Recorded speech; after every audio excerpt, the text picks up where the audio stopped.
Jai Hind, this is Madhav Prasad Tripathi, owner of Sainik Coaching Center. In my previous video, I have taught you about the computer, its definition and output input devices along with its example.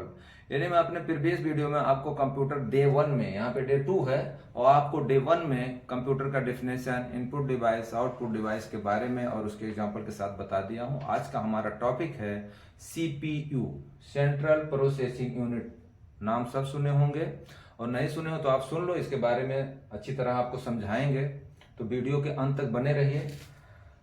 CPU क्या है? Central processing unit. Central processing unit कितना बड़ा नाम है। अब किसी का नाम हो महावीर सिंह उर्फ फलाना, तो बोले इतना नाम लेने से अच्छा है महू बोलो इसको, शॉर्ट नाम सबको अच्छा लगता है। ठीक इसी प्रकार सेंट्रल प्रोसेसिंग यूनिट ना बोल के लोग इसको क्या बोलते हैं?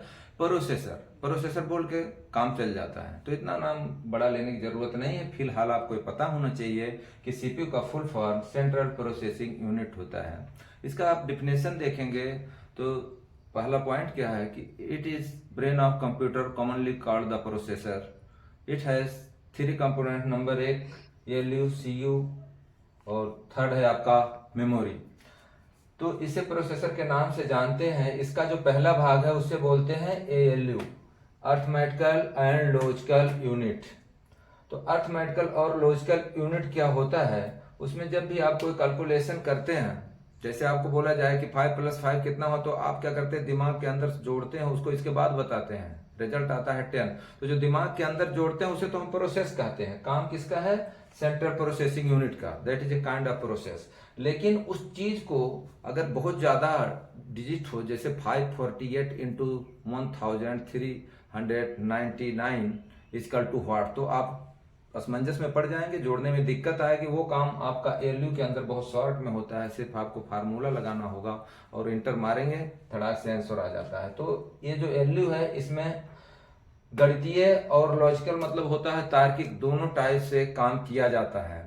तो इसके फुल फॉर्म से ही इसका डिफिनेशन पता लग जाता है। फिर भी आपको अगर इसका डिफिनेशन यानी परिभाषा आपको बताना ही है तो आप बोल सकते हो कि it performs arithmetical and logical unit. बस डन। अर्थमेटिकल का आपका डिफिनेशन यही है। नेक्स्ट है आपका कंट्रोल यूनिट। बिना कंट्रोल के कोई भी काम नहीं चलता, चाहे वो सिस्टम हो, चाहे घर हो या कंट्री हो। जब कंट्रोलिंग पावर रहेगा, that is a kind of discipline, तो बहुत बढ़िया से चलता है। कंट्रोल क्या होता है? जैसे आप काम कर रहे हो, कोई बोला कि नहीं इसको बंद करो, आपका बॉस आ गया ऑफिस में, बोला कि इसको टाइप करो, ये बहुत अर्जेंट है and I will have to send it right now. तो आप बोलोगे कि ठीक है, अपनी जो फाइल पे आप काम कर रहे थे उसे मिनिमाइज कर दिए थोड़ी देर के लिए, मिनिमाइज है, आप इस पे काम किए, फिर बॉस चला गया, वो भी काम खत्म हो गया, आप सोचे चलो रिलैक्स हो गया। अब क्या करते हैं?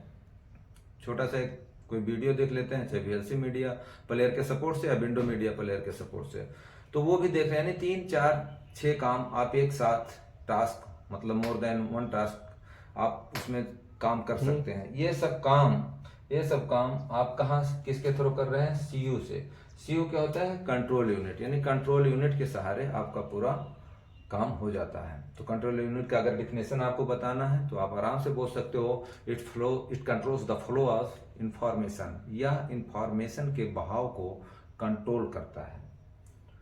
नेक्स्ट है मेमोरी। मेमोरी अगर कंप्यूटर लैंग्वेज में देखें तो मेमोरी कंप्यूटर में है इसलिए वो काम करता है। तो मेमोरी सबके अंदर होता है, चाहे वो ह्यूमन बीइंग्स हो, उनके पास में भी मेमोरी होती है, हमारे पास भी मेमोरी है। तो ये मेमोरी पहले हम कंप्यूटर लैंग्वेज में समझ लेते हैं। कंप्यूटर लैंग्वेज में क्या है? It holds or process data, set of instructions and information inside the CPU. ये जितनी सूचनाएं हैं या जो आपका प्रोसेस डाटा है, जो प्रोसेस अभी किए थे तो प्रोसेस हो चुका है, उस प्रोसेस किए हुए डाटा को और इंस्ट्रक्शन और इंफॉर्मेशन को कहाँ रखता है? इनसाइड। इनसाइड मतलब अंदर, कहाँ? सीपीयू के अंदर। तो जब सीधी सी बात है, इसमें समझने वाली क्या बात है, जब ये खुद सीपीयू के अंदर ही रहता है तो रखेगा कहाँ? सीपीयू के अंदर ही रखेगा, सिंपल सी बात है। एलयू, सीयू, ये तो आप अच्छी तरह समझ के, मेमोरी में थोड़ी सी दिक्कत होगी तो मैं आपको इसको थोड़ा सा डिटेल में बता देता हूँ। मेमोरी क्या होता है? मान लीजिए किसी के घर पे कोई रिश्तेदार आया या गेस्ट जिसे बोलते हैं आप, गेस्ट आया, कौन है वो? मामा जी हैं। आप तुरंत गए, बोले फूफा जी नमस्ते, चौंक जाएंगे वो। क्यों चौंक जाएंगे? अरे इसका मेमोरी ये नहीं काम कर रहा है। तो मेमोरी आपका जो है यही है, the thing about whom you already have known that is called the memory। जो चीज जो आप पहले से जानते हैं वो मेमोरी होता है।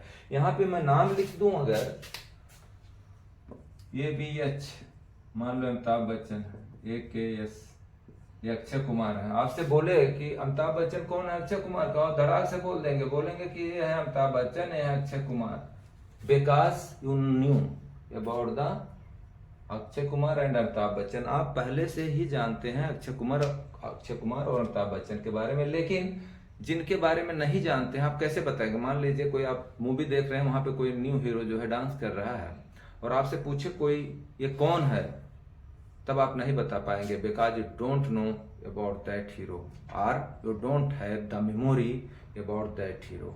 क्योंकि आपके पास या तो उसके बारे में मेमोरी नहीं है और या तो आप जानते नहीं। तो जिसके बारे में मेमोरी नहीं होती, जिसकी जानकारी आपको पहले से नहीं है, उसे आप नहीं बता सकते। तो कहने का मतलब मेमोरी क्या होता है, जो आप पहले से जानो।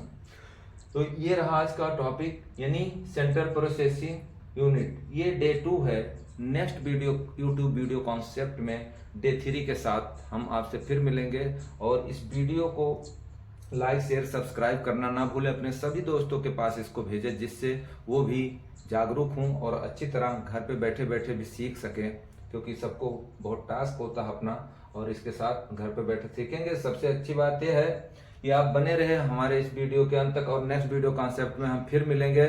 टेक केयर, गुड बाय, जय हिंद।